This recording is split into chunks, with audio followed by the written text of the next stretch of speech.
Okay, good. And we're live. Oh, Hello. just in time for Lisa to come back.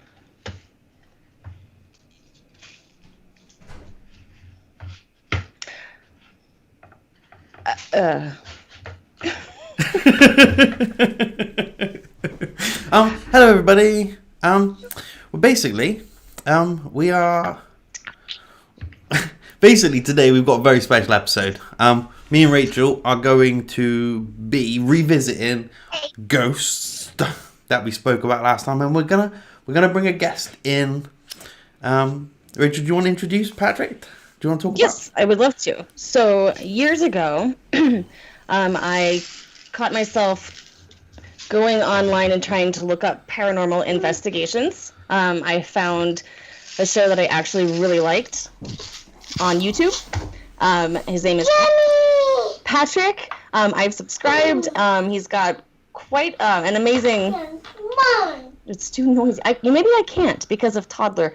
It's quite an amazing YouTube channel. I actually really love his investigations. I've reached out to him and I asked him if he'd like to join us on a little YouTube live, and here we are.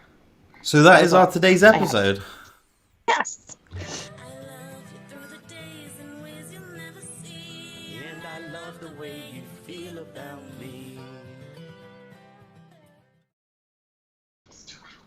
Rachel. Ta-da! So before we bring Patrick in, I just want to recap. Rachel is a believer in ghosts because she's seen them.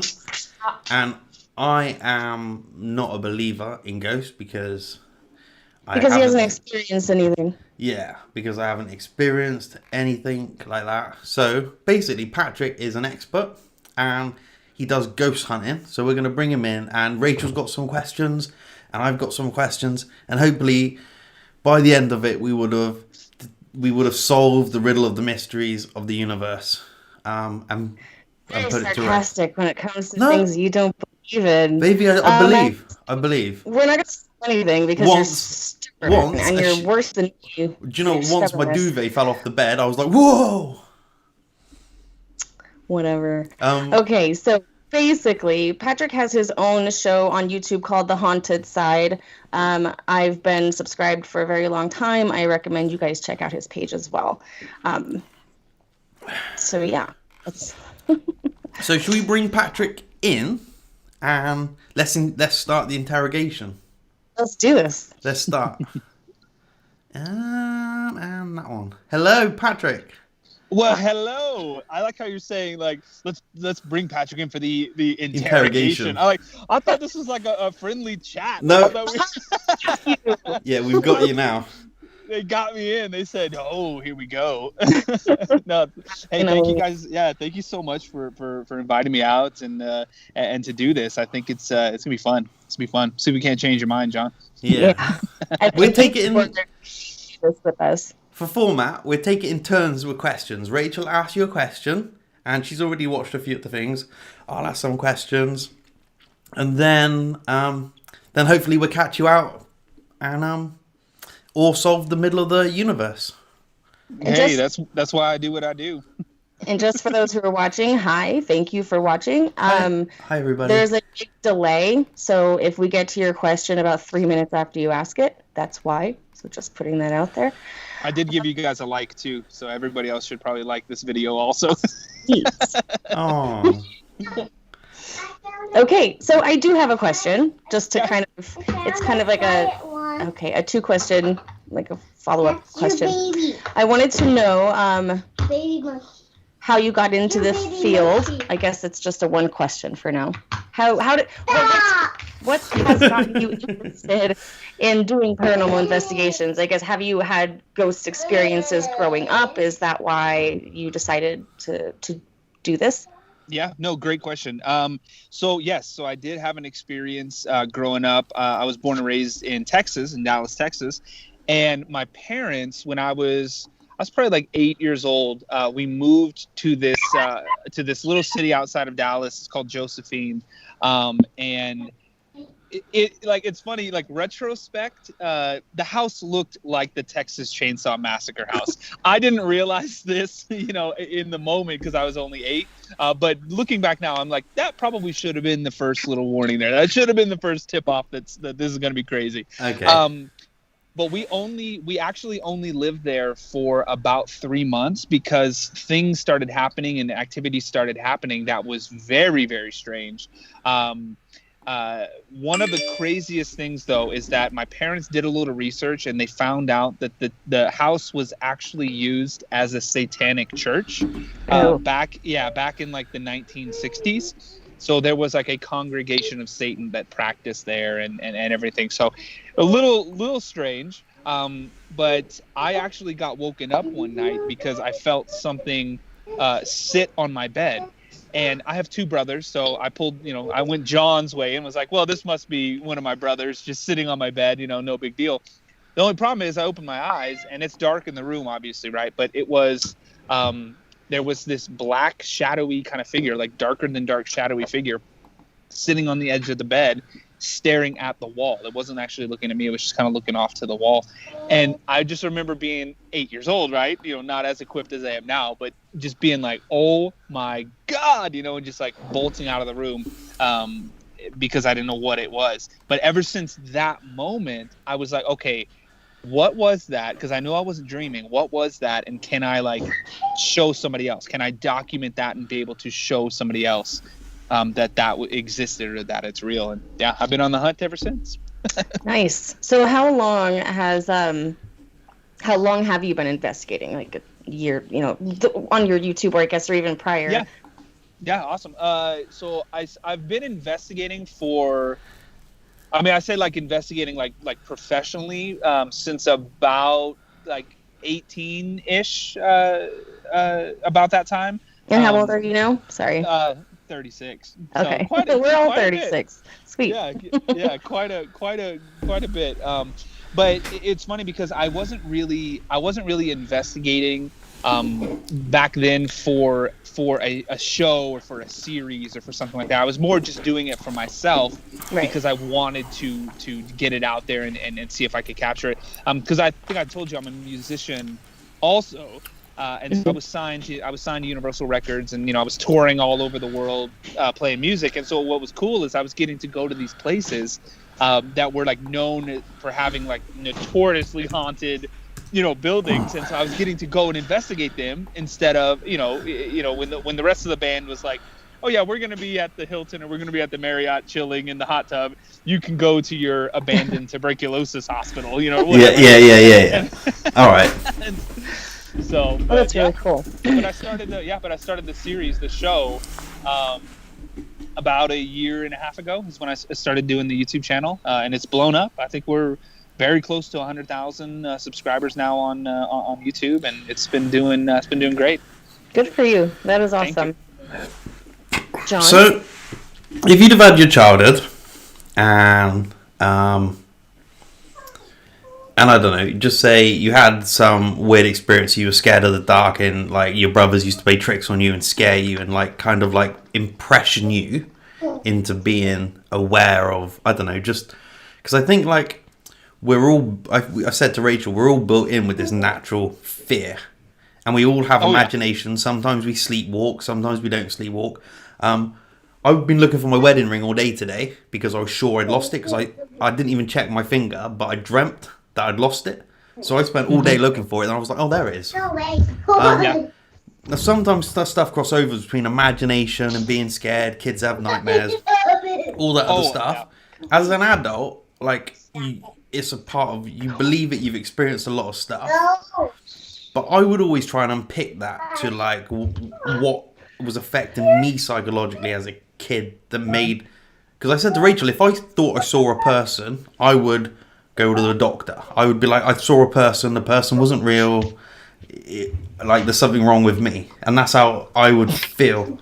And no, like, I know kids are scared of the dark. I know kids are scared of ghosts, things under the bed. The stories were always, nobody sees a ghost and never knew what a ghost was before. Like, they've seen it on cartoons, they've seen it on, like, Yeah. Halloween. Yep. Yeah. And it's funny.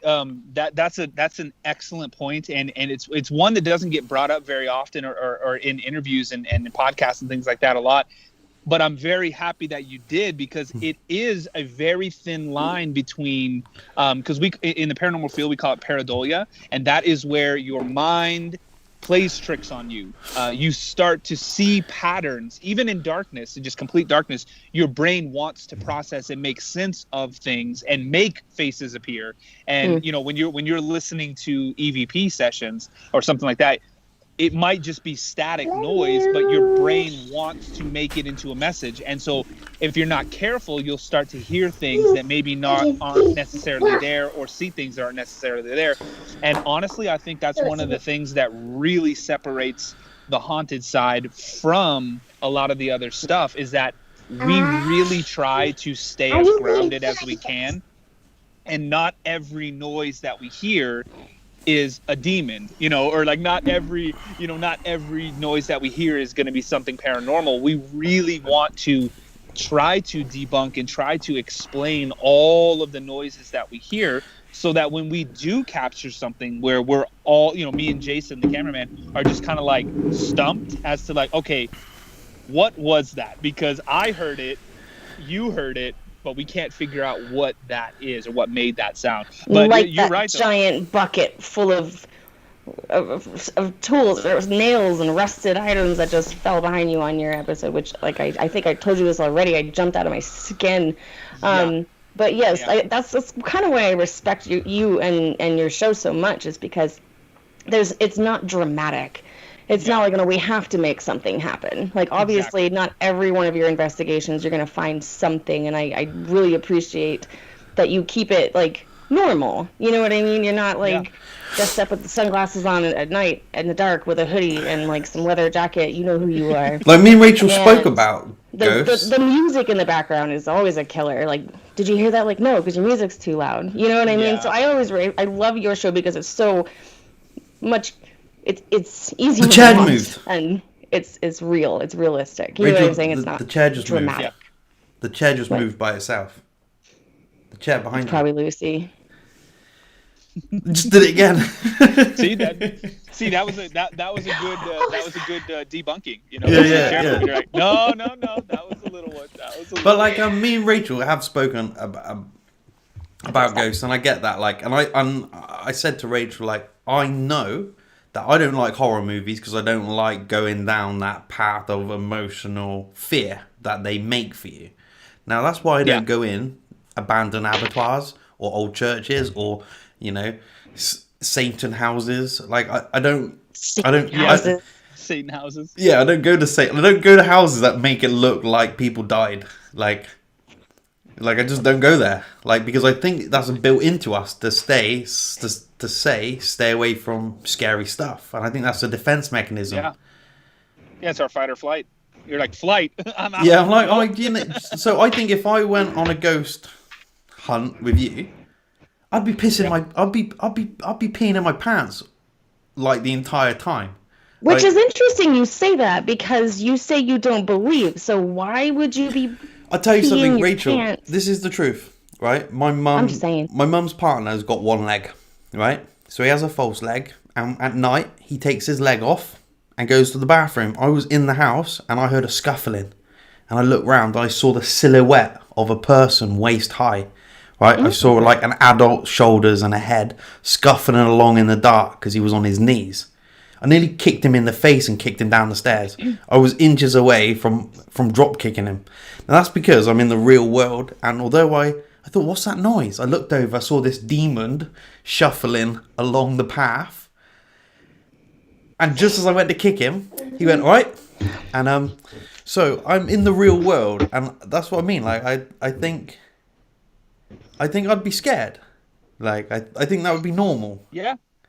Well, it's funny because people ask me that all the time too. They're like, Patrick, like, you have balls of steel. Like, how are you not terrified and run out of these places? And I'm like, well, I do all of the editing, so if I do scream, it just doesn't make it into the episode. That's funny. That was actually going to be my next question: is do you ever just get like nervous going in? Do you ever get kind of yeah, freaked out when something happens because you don't show it? Maybe like you said, it is the editing, but you keep your cool. And I'm like, how does he do that? So yeah, well, it's funny because it doesn't happen very often. Because again, back to the point, I've done probably over 2,000 investigations now in my lifetime. And so now I'm kind of past the point of like, oh, this is an abandoned hospital, it feels creepy, or this is an abandoned house where supposedly there was murders that happened and it looks creepy. I'm past the point of just a feeling creeped out because of where I am. I'm actually more of now like, it's almost like, if you walk into, okay, so this is a good analogy. So if you walk into like a restaurant and the tables are dirty and the wait staff is rude, and it's just like you get a bad vibe and you're like, ugh, like I don't want to be here. I don't want to be here. Gross. Exactly. Yeah. Versus if you walk into a place and everybody's really nice and it's very clean and bright and you just feel good and you're like, oh yeah, I want to sit down and have a drink and eat something here. Yeah. I get those kind of vibes in houses, like or buildings or wherever we're investigating. I'll walk in and I'm just like, something feels like it doesn't want me here, or versus something feels like maybe it does want me here, or maybe I don't feel anything at all. I just feel like I'm in a creepy old, abandoned church or hospital or whatever. So your mind can kind of set you up for failure in a sense when you just say this looks creepy, and then you just like, what it's like, your brain can kind of convince you that something's haunted because it's old and run down. Yeah. Exactly. That was John's point, is that, who's to say that it isn't just your mind, like you're just kind of your impersonation of that building is like, oh, this, it looks creepy, so it must be haunted, versus going into a place that is actually haunted. Because to tell you the truth, I've gone in buildings that are like major department stores that don't look scary and don't look creepy, and they are 100% haunted. Yeah, that makes a lot of sense. Okay, interesting. Okay, so John, you haven't asked a question yet. Okay. Did you have any questions? Yeah. So you go to these places to find these things, right? Now, do you think that is it intrinsically in you? Are you aware of it? Are you gifted? Because there's a lot of people who are like, oh, do you know what? I'm a semi-part-time medium and psychic bringer of cards or whatever. And and they always announce it on their bios, like, or are you just like, I'm just a regular guy and I go to these places and it is here? Or do you feel like it's a part of you for your awareness to this? Yeah, great question. So I've never claimed to have any kind of abilities or be, sensitive to things or empathic or anything like that. I've always just thought of myself as, I'm just Patrick. I had experiences I can't explain. I want to go out and see if I can have those experiences again and film it so that I know I'm not crazy. Right. But with that said, now that the YouTube channel, now that we're getting as much attention as we are, I've had like an overwhelming amount of people say, no, Patrick, you are sensitive. You do have some kind of ability. Even if you're not aware of it or you're not claiming it, it doesn't mean that you don't have it. You know what I mean? It's true. It's something that's built into you. So maybe I do, maybe I don't. I have no idea. There's no definitive way to say yes or no. It's funny because even in the beginning when you were like, Patrick is an expert of the paranormal, I don't even really consider myself an expert because there are no experts. Nobody knows for sure, definitively one way or the other. I'm somebody with a lot of experience and a lot of, tools that I go out and try to document these different changes in the atmosphere and stuff. But, sometimes we catch a lot of stuff. Sometimes we don't catch anything.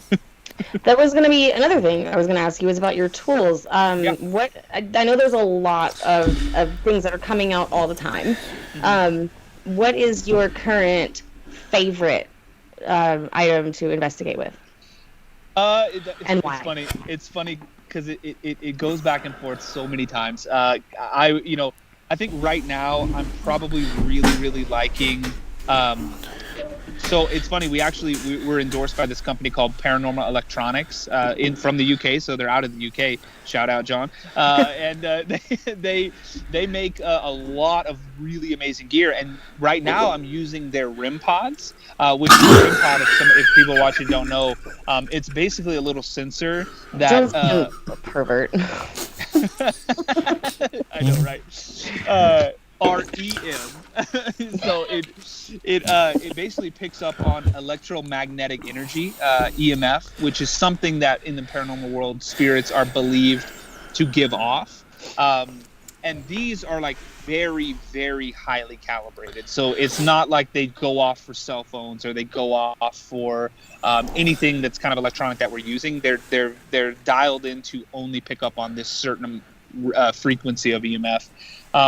And so with that said, we've left these things on for 8 hours, 12 hours or more in locations on investigations, and nothing happens. They don't light up. They don't make noise. Nothing interacts with them. But then we've been on investigations where we've used other pieces of gear to kind of lead us into a certain area. And then when we use the REM pods, they go off like crazy. Like we'll ask it, can you touch this device on the count of 3? And it will touch it on the count of 3. Or, that kind of stuff. Or, we have the SLS camera, which is the structured light sensor camera that's like the stick figure. Yeah.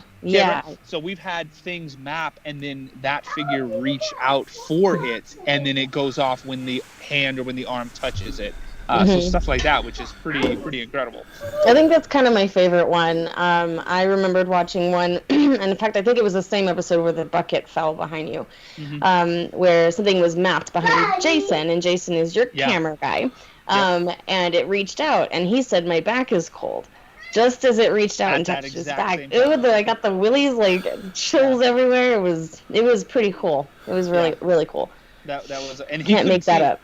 Yeah, he couldn't see the screen. Like, he can't see that there's something there. And I hadn't told him yet. So he's just like, dude, my back is cold. And I'm like, you are not going to believe this. Like, literally, right as you said that.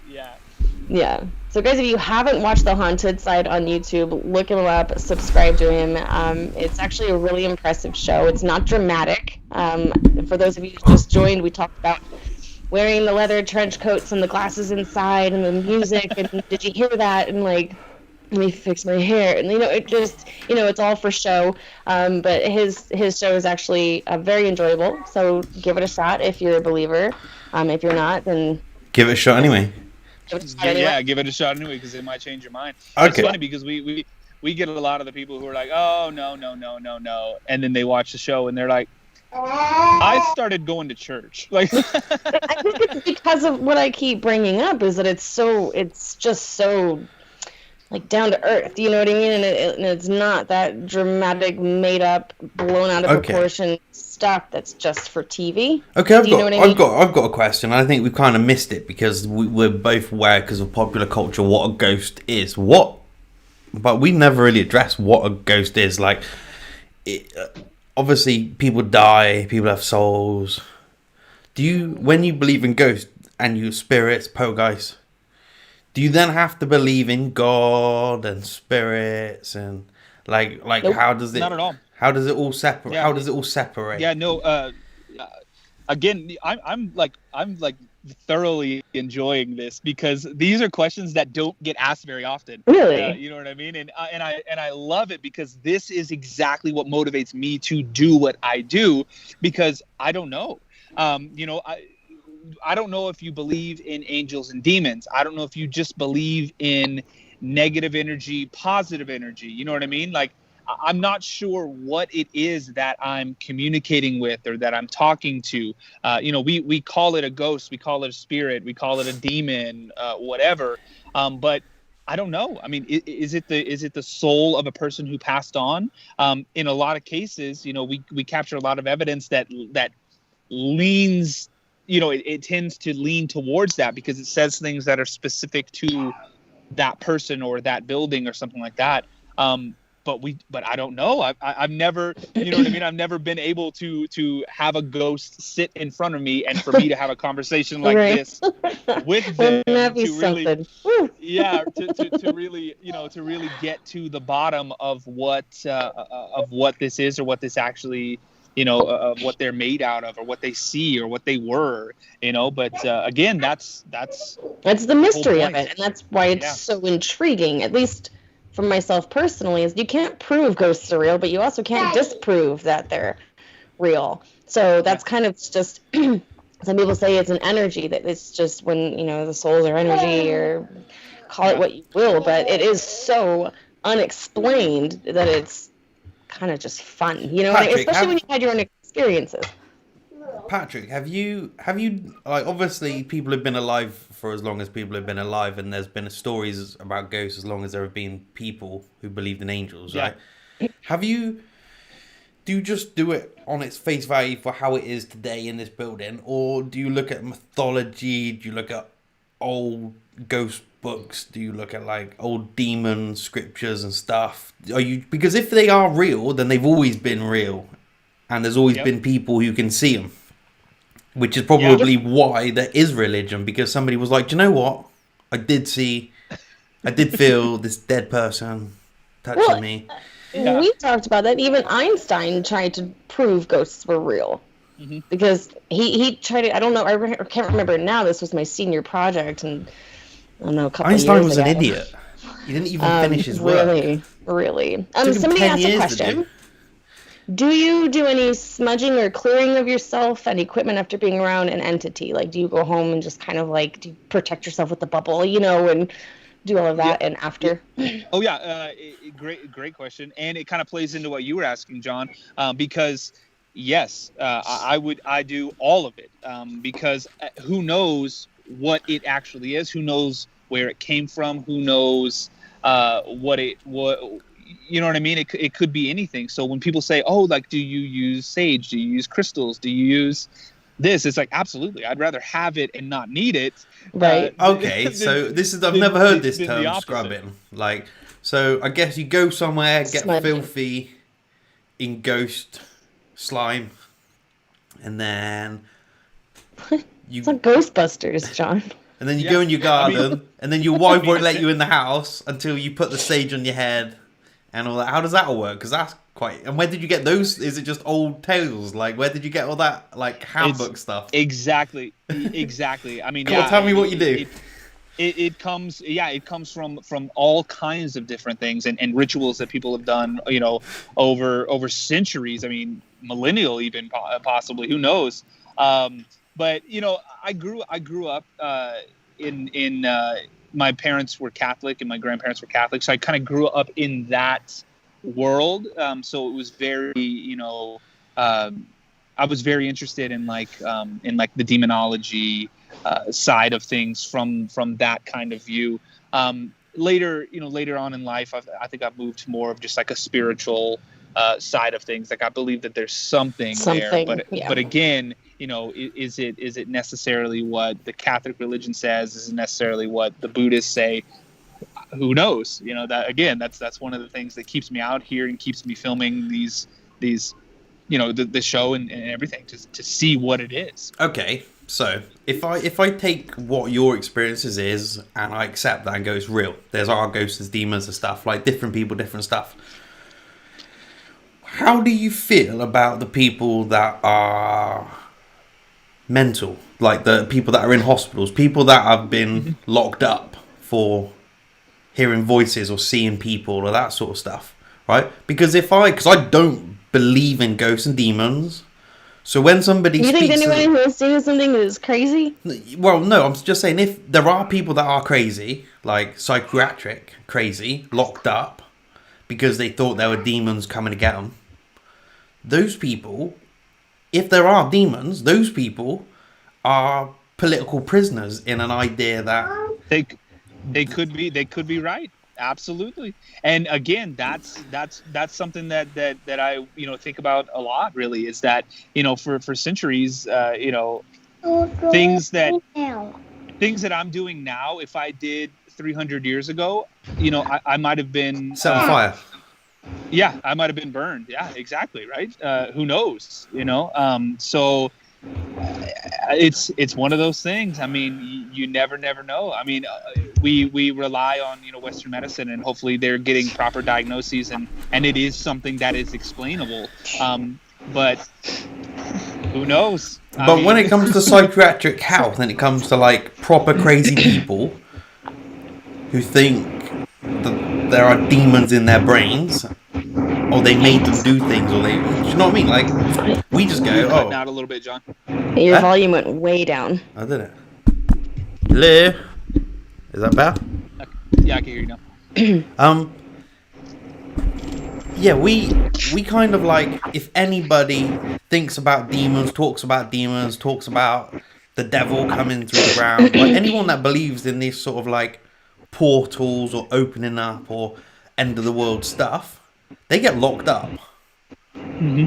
And if you look at the world, it is falling apart. So maybe they're like, I don't know how I could believe in ghosts or spirits without believing that every nutcase on every soapbox isn't. It's because you haven't, my personal opinion, haven't experienced something where you're like, what was that? I cannot explain what I just saw. Like a little girl walking into your kid's room. I burned the house down. I and- told you I would burn the house Right, down. but my point is, like, a lot of people don't believe it because they haven't experienced it. A lot of people don't believe it until they experience something. Mm-hmm. Or I don't recall having experienced anything at the time that I did believe in ghosts. I was always just so intrigued.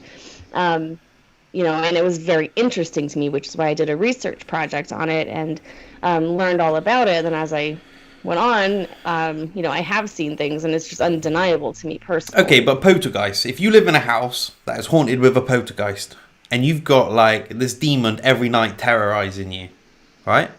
And you went to the hospital, they would lock you up.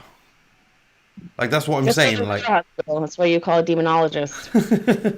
Because they believe you. so yeah, I guess what I'm trying to say is these people that are mental, maybe they're not mental. If It could be. It could because be. I don't understand how you can do this. There's no right or wrong answer in the paranormal. I mean, you can do this. You can go places and say, "Oh, this happened, that happened. There's a demon. There's some ghosts," and everyone goes, "Oh, that's nice, Patrick. Have a nice time." Right? Meanwhile, someone else is sat locked up in a straitjacket in a padded cell, saying, "No, there's demons. They talk to me. I see them. I feel them." Like, You're absolutely right, and again, it's one of those things. 100 years ago, 200 years ago, if I was doing this, they'd be like, no. Luckily now we live in a society, we live in a world where there is a little bit more openness to it. I know, like the spiritualistic movement back in the early 1900s, they started doing seances in the White House. Because they started getting more into the spiritual whole side Ouija of board things, which would have never happened. Yeah, all that kind of stuff. So even now, I mean, you go to the store and you can find a Ouija board in just about every. What, you keep bringing up questions I want to ask you. Have you ever played with an Ouija board before? Have you had good? If a you Luigi. have, what was your experiences? A Ouija. A Luigi board. A Luigi. A Ouija. I have that younger, just treating it as a toy, treating it as a game. I've never had any kind of experience or any kind of like negative something. Like the Ouija board didn't catch on fire when we. Is there anything which you like? You like, look, there's spirits and stuff, but at some level you say, no, that's too far. Like if somebody said, oh, my friend does a load of voodoo, let's go round, we're going to sacrifice some stuff, we're going to dress. Would you be like, whoa, that's a little bit more like, I don't really want to open the gateway to hell? Like, yeah, something like that. I probably wouldn't be around if people were like, yeah, let's go do some hoodoo and voodoo and sacrifice some chickens. I'd be like, yeah, I'm okay there. Like, I'm okay there. I do what you want to do, but I'm not gonna. Because when I was a kid, I was a kid. I grew up in a non-religious family, and my mum said, "Look, when you're a teenager, your friends might want to do drugs, they might want to drink, they might want to do Ouija boards. Only one of them might suck you into hell." And I was like, "All right, okay." like I think that was a bridge too far. Like I think it's because as much as I don't believe, I ain't gonna. Do you know? I'm not gonna say Candyman in a mirror. Don't test it. Like, I'm not. Yeah. I'm not gonna go into my bathroom and say Candyman. Like, Uh-huh. Uh-huh. I just Bloody said it Mary. twice. Bloody Mary. I won't say it again. I won't say it. And that's it. I've said it twice now. That's it. That's my. Yeah, until for 24 hours, you can't say it again. Can't say it again. But that and that stuff, although I don't believe in it, like, I don't do. Just don't want to risk it. Yeah, just in case. Just in case. Well, it's creepy. You know It what I is mean? creepy. It's one of those things. It's walking into a building that is abandoned and looks creepy and looks haunted, and you're like, oh my god! You start to psych yourself up. You get that adrenaline going, and then Your brain has to be at the same time. Yeah. Mm-hmm, mm-hmm. What was your scariest investigation? Like, Good what question. did make you want to just bolt once, like worse than ever? There's been a handful of them. The one that I kind of always use as the scariest one. There's a place in Kentucky. It's called the Waverly Hills Sanitarium. It's 160,000 square foot abandoned tuberculosis hospital. So it's 5 stories, massive building, completely abandoned. And I was there. I've been there twice now, but I was there the first time completely alone. So it was just me and my cameras. But I had nobody else there with me. And I remember walking around there all night long, 2, 3 o'clock in the morning, and starting to hear like conversations between people that I know there was nobody else there. Like 100% there was nobody else there, but I could hear it.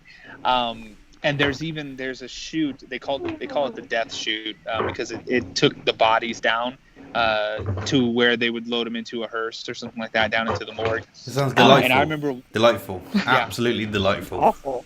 Yeah, and I remember going down that tunnel, being like, because I think it was something. If I'm not mistaken, it was something around 10,000 people had passed away there. So at least 10,000 bodies had gone down this chute.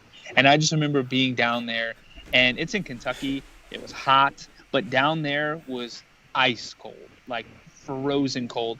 And I just felt something. Like I just felt like just icky, just like something was there. And that was one of the times where I was sitting there and I was like, why the hell am I here right now? By myself. Yeah, because this wasn't even, I wasn't filming for a show. I wasn't filming for the series. I wasn't filming for anything. I was just there by myself, and I'm like, wow, this is wonderful. This is great. Jeez, Mia, no, you're a lot braver than me. Stephanie just said her husband dug up some voodoo dolls. What do you think about the voodoo doll, like spells, incarnations? Like, because all that stuff has got to be linked to it, like, hasn't it? Mm-hmm. Or is it? Yeah. Or is it just different? Like, different cultures produce different things, or is it actually just one big thing? If someone has a voodoo doll of me, could they put it on the treadmill just real fast? I mean, it goes back to what we were talking about earlier. I mean, who knows? Who knows who got it right, and who knows what works and what doesn't work? Years ago, the Ouija board, that was a way that you could communicate with people, right? They didn't think that it was a game like we do now. They thought that was a real thing. Who's to say that a voodoo doll or something like that wasn't something very similar then? And it morphed into it being something that started off as a kid's game or started off as a normal doll, and then kind of got that, through that religious practice, got turned into something else, and then maybe it went back to the way it is. And who knows? I mean, I haven't done very much research on voodoo and hoodoo, but you do. Again, I know, right? Yeah, voodoo and hoodoo. Who knows? I mean. Okay, so. Sorry, Rach, what were you going to say? I can't tell you this, though. I was going to say, I can't tell you this. I lived in Louisiana growing up and there for a little bit, for a few years. And we lived not too far from New Orleans. And I remember going there where supposedly, it's practiced and it's very prevalent there.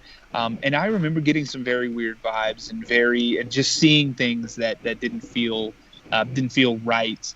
I can remember one time specifically, I was walking around kind of downtown area, and I just got this like chill out of nowhere. And it's Louisiana. Hot, muggy, it was probably humid, gross. it was 100% humidity and Yeah. whatever, but just getting this chill over me. And I looked over, and not maybe 15, 20 yards away from me, there was this guy standing there, and his eyes were solid black. And then he blinked, and they were normal.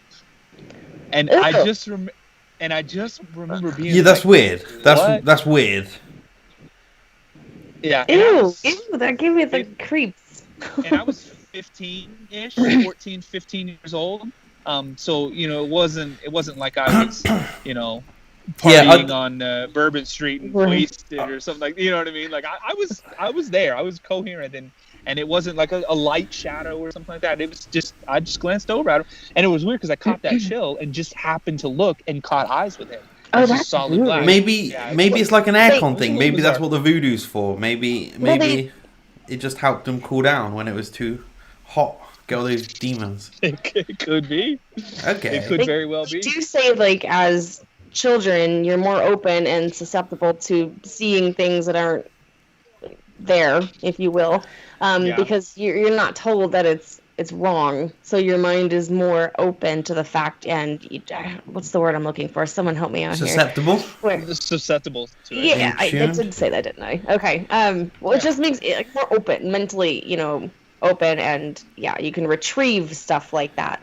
Then as you grow older and you're told ghosts aren't real, then John, and then you decide to try to disprove everything. Do you know what? Right? I think it's the other down. way around. I think kids are told what a ghost is. Like, if you never saw a cartoon, never heard of Halloween, and you didn't even know what a ghost was, you would just be I'm like, talking to my kids. when I was a kid, I saw a guy down the road. I'm going to talk to you for a minute. Just want to let you both know that ghosts are real. Okay, have a good day. And that never happened, ever. Ella told me of something floating in her room once, and I was like, oh, that's weird, because that's where I saw a girl go into her room later.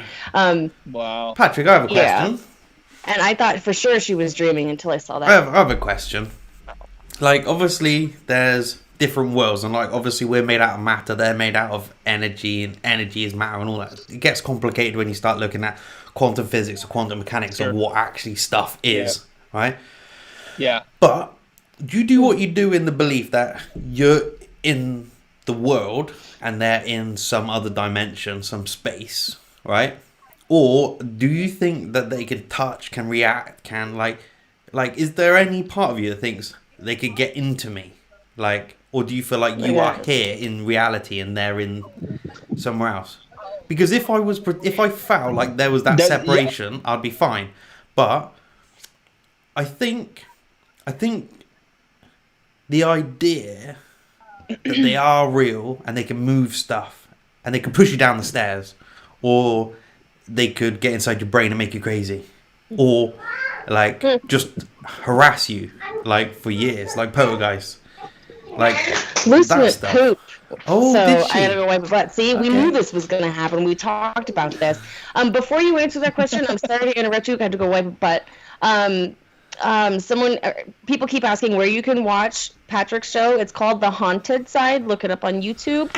And I'm going to go wipe a butt, and I'll be back. Okay. And then I'll answer that question. Because I think,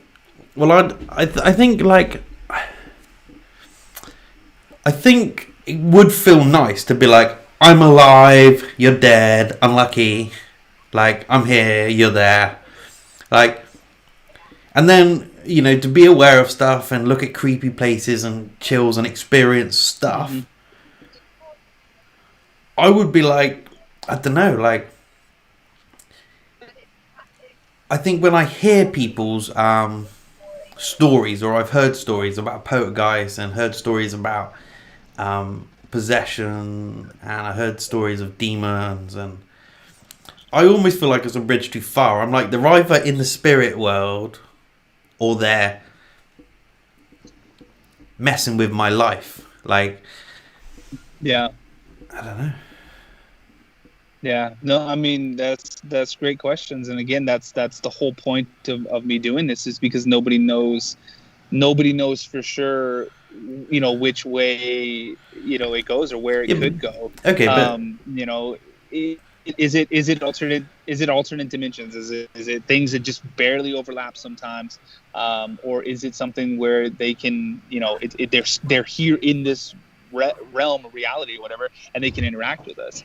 Because there's stuff where there's supposedly there's residual spirits where it's just an energy. It's just on a replay, and it will just replay itself over and over again, whether you're there or not, whether you put a couch there or not, you know what I mean, or whatever you do is on a replay. But then there's the intelligent, something that, yeah, exactly, something that will interact with you, that will answer you, that will do things on command, so to speak. Who knows? But like, just say, for instance, just say Patrick went mad, right? Went mad, went and killed a load of people, right? Cut his own skin off and then jumped off a building, right? Everyone would be like, well, yeah, it's obvious. He's been in, like, scary buildings.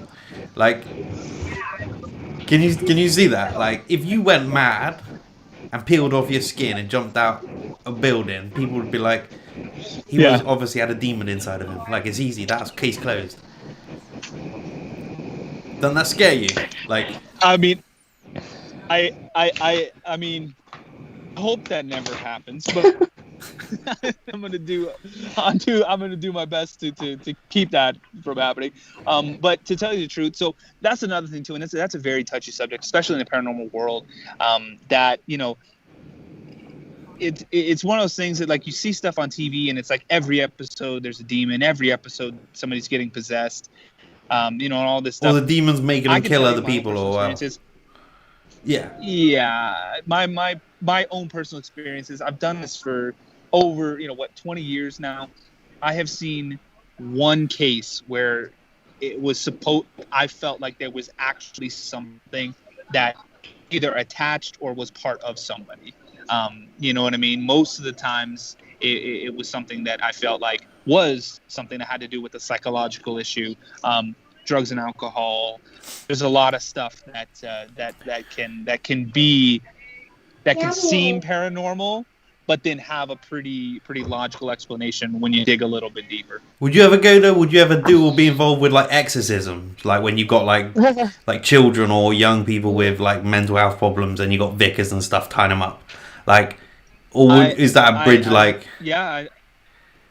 No, I have. I've been around. I've been in the room when things like that happen, and not very much, maybe less than 20 times, but I've been around it. But again, I felt like there was only one occasion where it wasn't a mental illness. There was actually something. Yeah. I don't think that it was a mental illness. I think that something crazy happened. Okay, so I have two questions. One, do people invite you into their personal homes instead of you contacting abandoned hospitals and this and that? Do people say, hey, Patrick, can you come here and see if there's anything happening? Probably about 200 emails a day. Really? Patrick, come investigate my bedroom. Patrick, come investigate my... You should do it for house buyers, right? You know, when someone buys a house, they buy a house to get a mortgage. They always have about 10 or 15 grand left over to buy a new kitchen. You should just tag on a price there. You should be like, buying a new house, right? You check out the walls or check out the foundations or whatever, and just say, I'll come round. $5,000. Make sure you're not your house isn't haunted. Like, because I wouldn't want to invest in a house that was haunted. I think that's great. I think that's a great business plan. Hey, there you go. And then the other thing I wanted to mention is that we touched upon this briefly when we chatted last. The cameramen, they are not as strong and, like, I guess, informed or, as you are, because this is what you do. And they just follow you around thinking, this is going to be a breeze. How many have you had? How fast do they run away? And all of that. Tell us a little bit more about that. How quick did you go through them? Yeah, great. Awesome. Great question. Great. I love this too, because that's one of the things. So when I very first started the show, I was doing it by myself. There was no camera crew. There was no anything. It was just me. I was out there alone. And I got invited to film at the Winchester Marriott in San Jose. So I did a whole film episode there. But before I went, I was like, man, that place is like 26,000 square feet. It's massive. I don't want to have to be there alone to carry all that gear and to make it happen. I would like somebody to, like a cameraman or a camera operator, to be there for that. And so I reached out to that. He films weddings. He's a documentary filmmaker. He had camera gear. He knew what he was doing, but he was not a paranormal investigator. He was interested in it.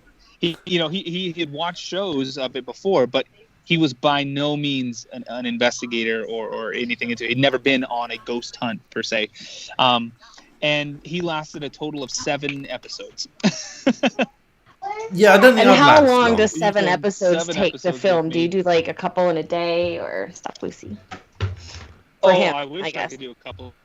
No, it was just like 7 investigations. 3 months or so, 3 to 5 months. Was he? But sorry, I think there's a delay. No. Was he the one who left the quickest? How long, other than the one that you currently have? Well, no. How long has he been your cameraman? Who left the fastest, and how many, I guess, overall have you had? And do they just say, I can't do this anymore, peace out, and no thanks? Yeah. So started myself. I brought Sean into the mix. The cameraman was Sean. He lasted only about 6-7 episodes, and then he left the show. So then I ended that season. That was season 1 on YouTube. I ended that season, started season 2 with Jason, who is the current cameraman. He has been there the longest. He has stuck it out. We did a season 2, just Jason and myself, and he's lasted the whole time. Then we started a season 3, and I brought a friend of mine who actually was also he was in my band. He was the bass player for my band. His name is Jeremy. I brought him out at the beginning of season 3, and he only lasted about 3-4 episodes into season 3 before. And ironically, it was in the same town. So Sean left the show, or he quit the show after we filmed in Eureka, Nevada. We filmed at the Opera House out in Eureka, Nevada, and we caught on film, like on tape, I think it was 5 or 6 doors slamming shut on their own right in front of him. Like, he was freaking out.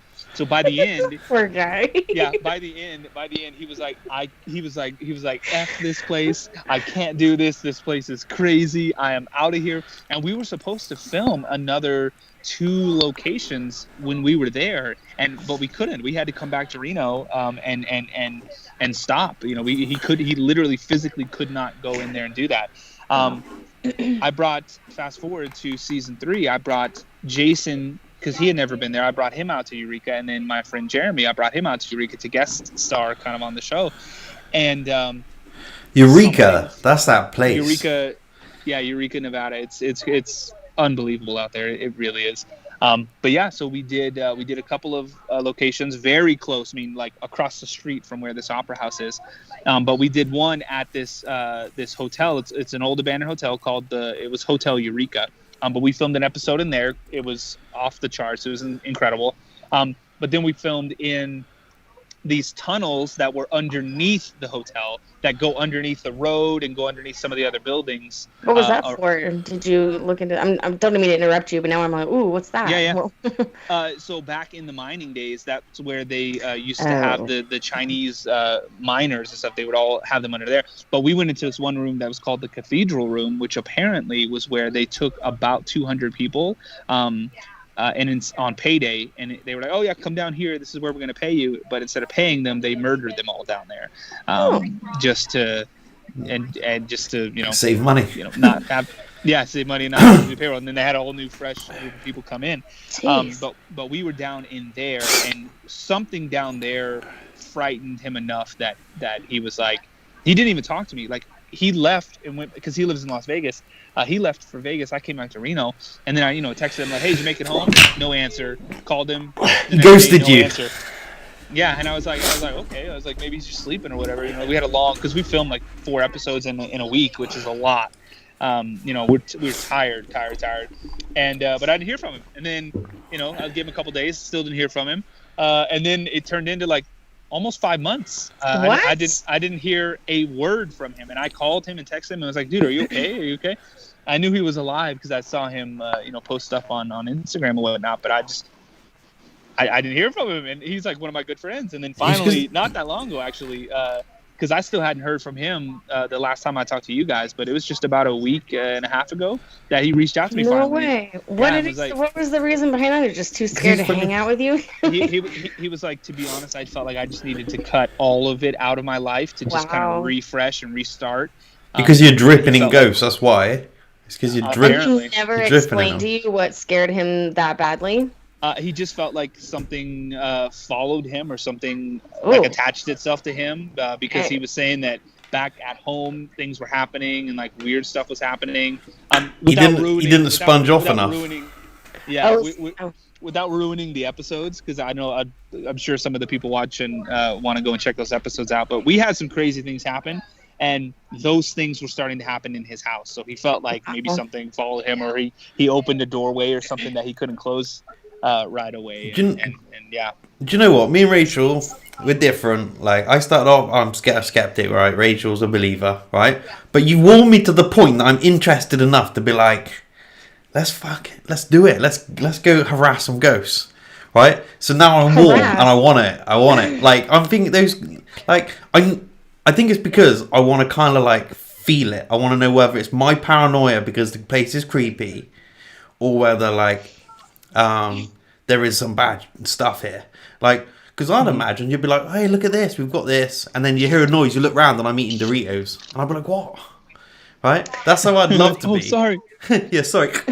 Right? But I know, probably, my eyes would be that wide, and I'd be ready to fight any noise. Like, that's how I think I would be.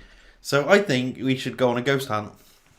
Like, 100%. I have been saying this forever. Me and Rachel went on a ghost tour. I paid for a ghost tour as a present. We walked around, and he went, "There's a church there. Some people died." On a hunt in here lately, because just about a week ago, first of all, the girl in the room, Ella, telling me about a floating tissue. I was taking a shower, and the door was cracked because obviously Lucy is wandering around. Anyway, I go to reach for the door handle, and the door opens. Not even kidding. I was going to try to tell you about this like last week, but then completely forgot. And then there's like something on top of the refrigerator the very next day that just went to the ground. And I'm like, okay. Like, I'm not even going to, and no thanks. You know, this is where I live. Let's do it. And I'm not going to talk about it because I like make it worse. Probably, Rachel. Probably, I think if you and me actually went on a ghost hunt, what would happen is, because I'm a protector, like, I'll be on high alert, right? I know that's how I would be, right? You might be like, you like architecture and you like old buildings. You might be actually a lot less spooked out. It might turn out that you're like, no, I didn't notice anything. It was dark in there, but it's creepy. You know what? And I'm like, a lot of people say that you can get bad vibes. Like, if something happens, Patrick, correct me if I'm wrong, like, something falls in front of you, which has happened to me several times in my life, which should not have happened. Mm-hmm. I'm not typically like, oh my god, poltergeist, and run out because I'm sensing fear. It's like sometimes I'm just like, okay. You know, do you ever get a difference in feelings on your investigations when something, if you hear a voice, you sometimes, most of the time, or not all the time, whatever, think, okay, that was cool. Or do other times it just give you like the heebie-jeebies and vibes unexpectedly? Because when things are moving around here, I'm not actually all that worried, especially seeing, I'm going to say it again, a little girl walking into my daughter's room, and it wasn't her. I thought, okay, strange, you know, but I'm not going to panic. I guess my take is like, do you get different vibes on the same thing? Oh yeah, 100%. Yeah, 100%. It's funny because I'll use another analogy, but it's very much like a restaurant. Sometimes you go to your favorite restaurant and the service is bad, the kitchen is slow, and you're just like, oh, I'm never coming back here again, even though it's your favorite restaurant, right? And then you come back there again and you have a great experience, you know? The paranormal, I mean, by definition is above the normal, right? It's something that we just don't know, we can't explain. So I've gone into places that are, you know, notoriously haunted, world renowned haunted places where the devil will come up to you and scratch you or something like that. And it felt like I was in a Marriott. It felt like I was in a hotel. And I was just going to go down and grab a bite to eat or whatever. Right. But then there's been places where it's not known for being very haunted. One great example of this is in Virginia City, just south of Reno. It's known as being a very haunted city. The Washoe Club, the Mackey Mansion, the Silver Queen Hotel, all those places are there. But there's a place called the Cobb Mansion, and it's a functioning bed and breakfast. I mean, you can buy a night there and have a wonderful meal. Connie is an amazing cook. She, you can have a great night's sleep, have an amazing meal, and be on your way. And they have, their ratings are great. It's all 5-star ratings. It's a wonderful place. But when we got invited to film there, it was one of the scariest nights that we've had in recent years or in recent months. I mean, it was off the charts haunted. We caught a full shadow figure moving across the wall. Oh, wow. That was not us. We had tons of things happening, and it wasn't known as being a haunted place at all. So have you ever considered spending the night or maybe even like 2 days at a place and filming your entire trip there? Yeah, would you camp? Would you sleep? Typically, that's what we do. Would you sleep in the building? Like you don't leave the property. You lock down for 2 days. Typically, that's what we do. In the house or in the building. In really? The location, yeah. Oh wow. Okay. Anywhere from 2, 3, 5, 2 weeks. No way. You sometimes spend two weeks in one building without leaving, and you spend the night. Maybe not one building without definitely invest.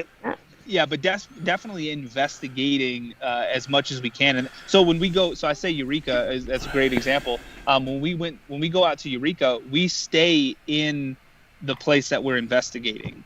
And so we don't get to leave. So we're always investigating.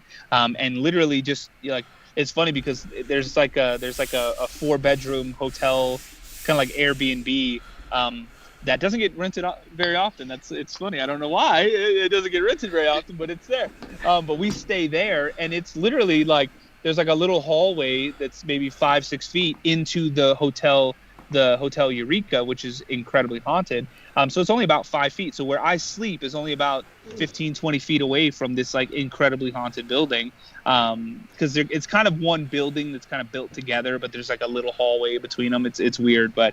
So we were there. We spent an entire week and a half, 2 weeks almost, staying in there. Yeah. How does Jason react to Jason being your cameraman? Okay. I feel like I say that out loud. How does Jason react to these things? And does he get excited about it? Is he like more in tune with what's happening and kind of mentally preps himself before you go in? No, good question. So he does. He has things that he does, and his beliefs and his faith that he stuff that he does for himself. It's funny because Jason, I really like Jason, and the fans of the show love Jason because he's so down to earth and so just like because sometimes I'll hear something, I'm like, did you hear that? And he just goes, no. No, yeah. Like, no. Like just totally dry, just like. Yeah, I've noticed that. Not at all. No, Patrick, I didn't. I didn't hear anything. And I'm like, no. I heard what sounded like a female voice, or I heard this, or I heard that, and he's just like, no. I'm like, did you? And it's funny because we even have like some of our merchandise, we'll say it because I'm like, did you hear that? Did you see that? And Jason's like, no, I didn't hear anything. I didn't see anything. But then there's times where I'm like, holy crap, did you hear that? And I look at his face, and John, like you described yourself, wide-eyed, just like, oh. There's times where I look over at him, and he's like, I absolutely heard that. What's funny is I can see his face just by the sound of his voice. When he does hear something, you're like, did you hear that? Like, yes. Let's do it, Rachel. Let's do it, because I'm actually but he is still so calm about it, which is so cool. Patrick, you've seduced me. You've seduced me enough. I'm actually like, I don't believe, because obviously I've not experienced. Like it would be like giving someone a Bible, telling them to believe in God. I told you like him. Told But you. like, I like what you do. Like, I think that's cool. Thank you. I'm I'm happy that my soul's not going to get taken by demons and I'm going to end up murdering my whole family. Like, I'm happy about that not happening. That's good. But I'm pretty sure, like, I'd be interested to see how me and Rachel respond. Like your cameraman, like, with different people with different experiences. Right? I would love to. And if Rachel's shaking like a leaf and I'm like, it's okay, and I'm just like, it's just dark, like, and I don't feel anything, don't notice anything, then I that's think, Patrick, when you go up behind him and poke him and then run away.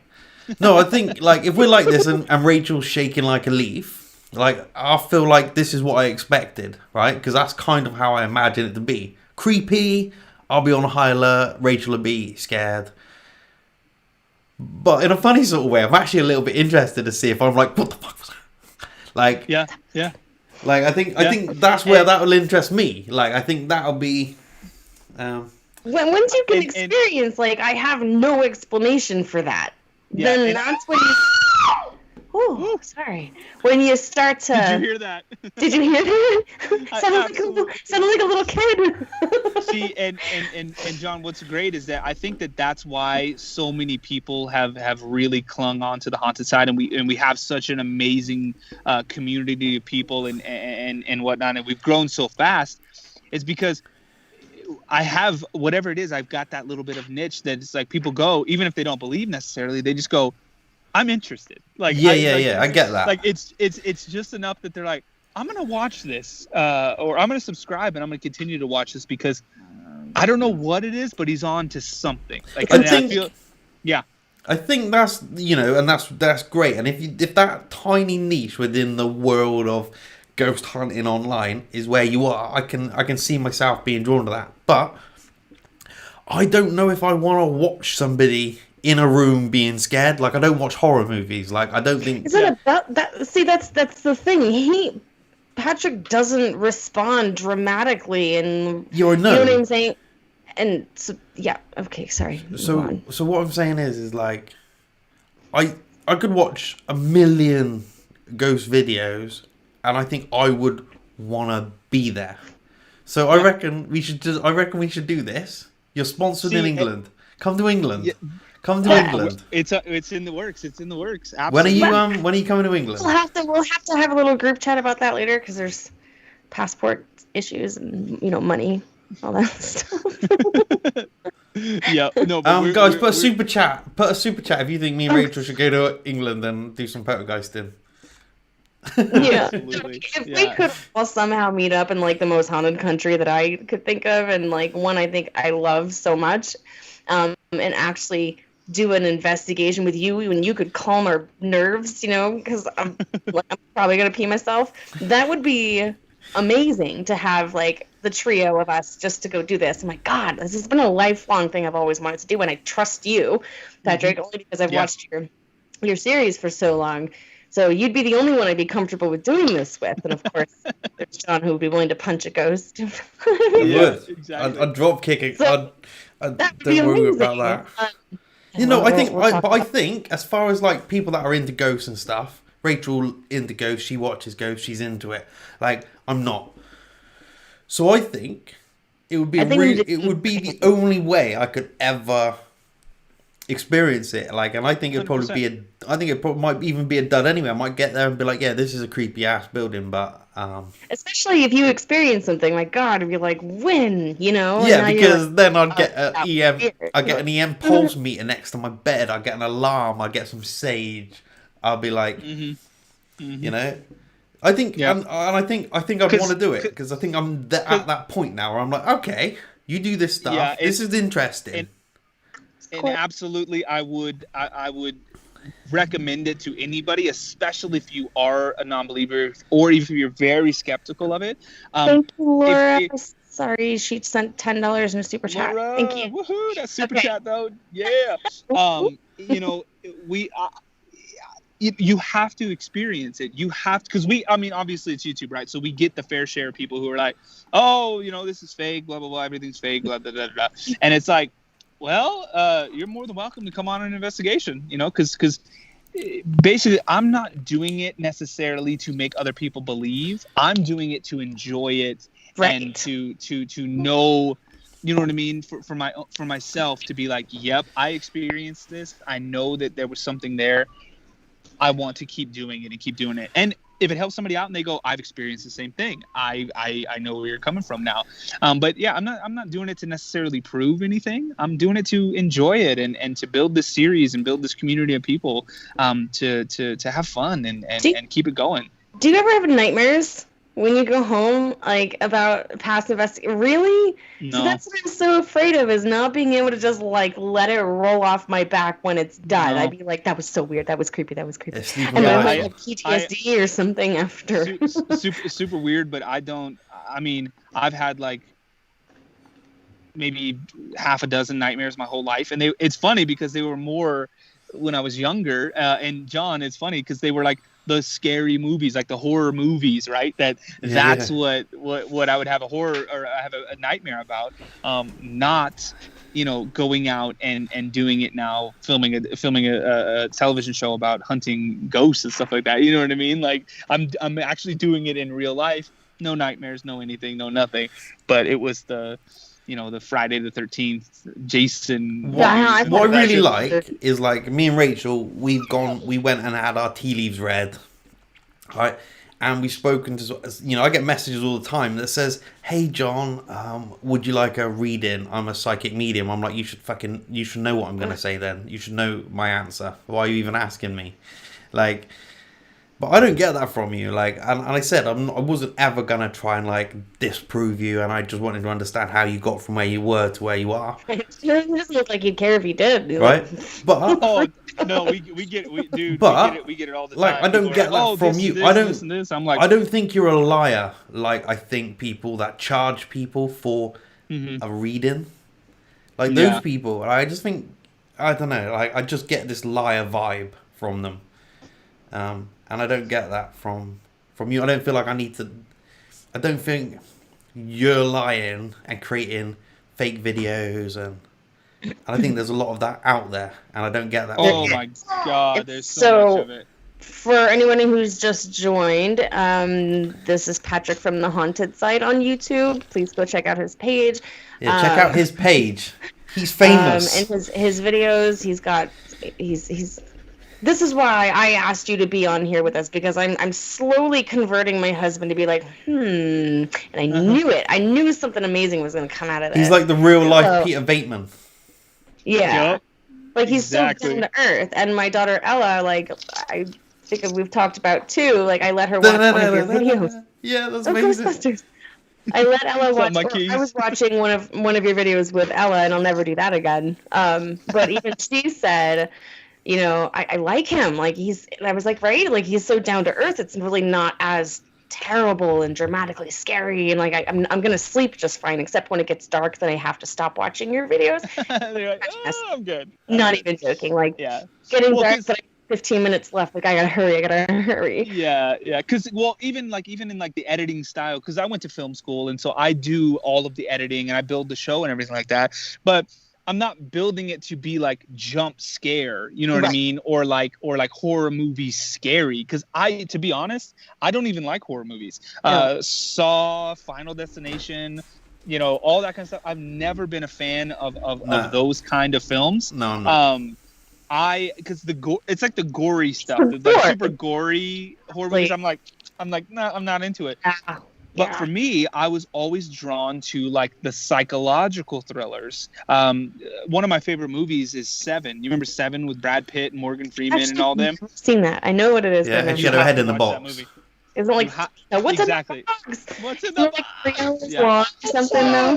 I was always much more drawn to those because I felt like it could happen. You know what I mean? Like, it was one of those kind of things. Like, that could happen. That's very creepy. But then there's psychological horrors which are terrifying, like Event Horizon. Like, it just terrified me as a kid. Like, I'm not really into that and that. No. Yeah. Terrified. Right. Well, we have been on this video for an hour and a half-ish, give or take. Patrick, I don't want to keep you forever. I could do this all night long. I think it's amazing. Me too. I typically do. No. Okay, let's Okay, well, So- now I'm not a not believer. Well, I'm not a not believer. I believe in you. Right, is what I'm saying. Like the best thing to say is, you know what, you're skeptical. And honestly, I'm skeptical. I feel like I don't believe in ghosts until I'm in a location and something happens again, and then it refreshes it for me, and I'm like, oh yeah, that was paranormal, that's weird, something crazy is going on here, and then I feel like it starts to fade off again, and I'm like, okay, nothing's really happened, you know, maybe it could be this, it could, because again, we're not going in screaming at every noise, freaking out at every noise, like everything is paranormal. If you when you watch the show, it's very much like, okay, what was that? That's why people always they make fun of us all the time. They're like, stop asking what was that? Like, stop asking did you hear that? And I'm like, well, that's kind of the point of the channel of not freaking out. Yeah, right, and confirming that did you hear that? You know, or am I hearing things? What did? Because basically in my head, and Jason knows the same thing. What we're really saying is like, wait a second, what could that be? What right. was that? Like, did that sound like a scream to you? Did that sound like just like a door creaking open? You know? Right. Yeah. Was that a coyote off in the distance? Like, who knows, right? Well, but what was that? Yeah, I get that. Like, I used to watch ghost hunting shows when I was a lot younger, and my dad would make fun of it too. He'd be like, "Rachel, did you hear that? Did you hear that? Did you hear that?" I'm like, "That's..." Yeah, no, I think that's a good place. I think that's a good place to be. And like, I've gone from not believing because I don't believe to believing in you. And I think that we should put our yeah, I think we should do it. I think we should go on a real ghost hunt, like a real one. I would love to take you guys out on a ghost hunt. So yeah, let's do it. Let's do it. Excited. Yeah, thank you for joining us today and having this chat, because we already had this discussion. I was like, Rach, but if I saw someone, I'd think I was crazy. That's the end of it. But Rachel was like, let's get a ghost hunter in and we'll talk to like a professional. And now I'm like, yeah, let's go on a ghost hunt. Like, let's go. Yeah, that's a good place to be. Yeah, no, it's a really good place to be. Because if you're scrolling through YouTube trying to believe, you're doing it wrong. You never will. You never will. Because on YouTube, you're right, dude. It's oversaturated with crap. You know, it's oversaturated with people that it's clearly for entertainment purposes, right? Like 90 Day Fiance. Oh, sorry. Yeah, just like that. Yeah, full of junk for entertainment purposes. Patrick, can you just say hi to Ella? Just say hi, Ella. So hi, Ella. Thank you. That way I can show her, and she was like, "Oh my god, that's amazing!" And then that'll be the end of that. Thank you very much. Ella, you're amazing. Keep up the good work. Rachel, before we go, let's thank we don't have really a lot of time to read from, but everybody, these are our amazing patrons which have helped us have a little bit of breathing room and actually like spend time getting this stuff ready. So thank you to all our amazing patrons that have helped us. Thank you. Thank you. Thank you. I'm not going to read. I tried to read 20 names out before. It took like 3 minutes. And I bottled it on a few surnames. So I'm not going to do that today. But thank you, everyone who is helping us. And thank you, Patrick, for joining us. I've had such a good Laura. time. Like, this is my pleasure. Personal excitement. And thank you, Laura, for the super chat. We're 1 mile closer. Yeah. So yeah, that's everything, guys. Thanks for sticking with us, and this will stay up on YouTube for a while now, and hopefully you guys will check out Patrick's page. We'll put some links and this on there so you can all check his ghosting out, his ghost hunting, paranormal investigation. And it's called The Haunted Side on YouTube. And maybe we could even do like a live stream with you one day on YouTube and just like investigate with you. We could talk about that. Done deal. That'd be cool. Anytime. Okay. Awesome. Thank you so much, Patrick. It's been absolute pleasure. Right now. My pleasure. Thank you, guys. I appreciate you. Okay, bye everybody. Bye, Patrick. Bye, everybody. Thanks for watching. If you like this video, give it a thumbs up. If you want to see more, then subscribe and remember to click the bell button.